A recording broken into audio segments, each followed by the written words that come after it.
Well, this is a question that a lot of divers ask because obviously we all want to know why they want to just stay in this area. Now, my guess is that they have food in the area, so the water's very plankton rich, and also they feel that there's not many big predators, so they feel safe. And I asked a marine biologist this question because I personally want to have the answer to this, and he said if anyone tells you they have the answer, they're probably making it up because there's no scientific reason. His guess, he said, would be the same. They have the food here that they want and they feel protected. So I think it's fair to say that's the reason. We cannot help but to feel excited for our dive this morning. We can still vividly recall our conversation with Coral yesterday, the way she described the sardine run experience. But we do feel afraid if we put expectations too high.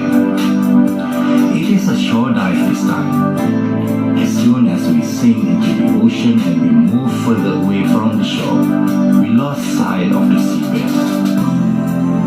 But as long as NATO is still in our side, we should have nothing to worry about. It is rather dark, however. But it is just too dark. That quite triggers some unusual feeling. Then we realize something.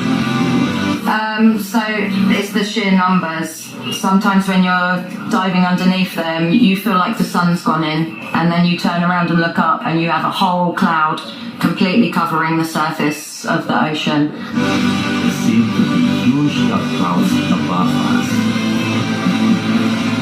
In glimpse, it can seem like a very huge boat on the sea surface. Then, as we can see some glimpses of shimmering reflections, we can now confirm the sardine run is just above us. And then when you swim towards them, they open up, the sun comes through. It's quite a special thing. And also we have predator fish that ambush from underneath, and when they come up, the sardines just go in all the different directions. So it's, let's say you could do that dive every day and not get bored of it because it's different. Sometimes you can get in amongst them, sometimes under them, and sometimes they're just everywhere, which is quite an amazing thing. We are quite far down from the school of sardines above, so we follow NATO's direction to stay at our current level and explore the underwater wall. The coral are not as good as we experienced at the White Beach dive site yesterday. Understandably, because it is already too near to the main shore, which is busy with the passing boats and snorkeling activities on the surface. But Jocelyn comes across something very interesting. They seem like some species of shrimps that emit some kind of light, and they are probably in the middle of some mating process. We continue our dive by slowly going closer to its face until we realize we are now being very close to the school of sardines. Now we can really witness what we were being told by Coral. The sheer experience of being surrounded by millions of sardines and witnessing their well-synchronized movements are simply mesmerizing and surreal. Their movements combined with the shiny reflections coming from their body just make us forget everything else about the world. And the fact that they are letting us just be right in the middle without shying away from us, we just feel being welcomed for a dance, creating some kind of connections between two different creatures. After some moment, we finish the dive while feeling so privileged for the magical experience that we just had. Overall, after experiencing myself, I have to say diving with the sardines is a must-do. When you get to the moment where you are in the middle of the sardines tornado, that's an otherworldly experience. It is like the sardines, the million of them welcoming your presence there with their shimmering reflections.